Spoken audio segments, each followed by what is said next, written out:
ഇടുക്കിയിലെ LDF സ്ഥാനാർത്ഥി ജോസ് ജോർജിന് പിന്തുണ പ്രഖ്യാപിച്ച് DMK. ദേവികുളം, ഉടുമ്പൻചോല, പീരുമേട് നിയമസഭാ മണ്ഡലങ്ങളിലെ തമിഴ് വോട്ടർമാരുടെ വോട്ടുറപ്പിക്കാൻ DMKയുടെ പിന്തുണ സഹായിക്കുമെന്ന് ജോസ് ജോർജ് പ്രതികരിച്ചു.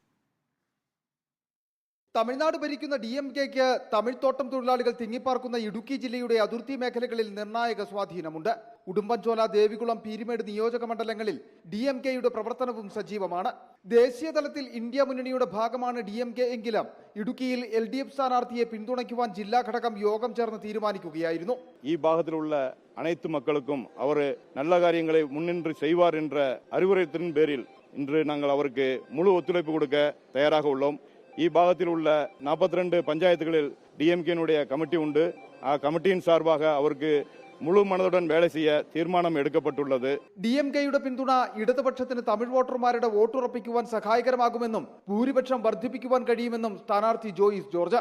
DMKയുടെ ഈ പിന്തുണ വലിയ സഹായമാണ് ഇടതുപക്ഷ ജനാധിപത്യ മുന്നണിക്കുണ്ടാവുക. ഇടതുപക്ഷ ജനാധിപത്യ മുന്നണിയുടെ സ്ഥാനാർത്ഥിയുടെ ഭൂരിപക്ഷം വലിയ തോതിൽ വർദ്ധിപ്പിക്കുന്നതിന് DMKയുടെ പിന്തുണ സഹായിക്കും. അതിനുള്ള പ്രവർത്തനങ്ങൾ അവർ നടത്തുകയാണ്. തമിഴ് വോട്ടർമാരുടെ ഇരട്ട വോട്ട് വിവാദമടക്കം നിലനിൽക്കുന്ന സാഹചര്യത്തിൽ DMKയുടെ പിന്തുണ ഇടതുപക്ഷത്തിന് സഹായകരമാകുമെന്നാണ് LDF നേതൃത്വത്തിന്റെ വിലയിരുത്തൽ. വീഡിയോ ജേർണലിസ്റ്റ് ജിതിൻ ജോസഫിനൊപ്പം reporter Sandeep Rajakkad, in reporter, Idukki.